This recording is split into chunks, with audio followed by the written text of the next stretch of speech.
Ikalimamput-apat na kabanata. Ang Diyos ang sumasaklolo.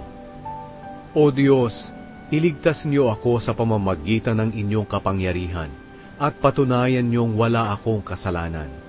Dinggin niyo ang aking mga panalangin dahil sinasalakay ako ng mga dayuhan upang patayin. Malulupit sila at hindi kumikilala sa inyo. Kayo, O Diyos, ang tumutulong sa akin. Kayo, Panginoon, ang aking maaasahan. Ibalik niyo sana sa aking mga kaaway ang ginagawa nilang masama. O Diyos, sa inyong pagkamatapat, lipulin niyo sila. Kusang loob akong maghahandog sa inyo, Panginoon. Pupurihin ko ang pangalan niyo dahil napakabuti ninyo. Iniligtas niyo ako sa lahat ng kahirapan at nakita kong natalo ang aking mga kaaway.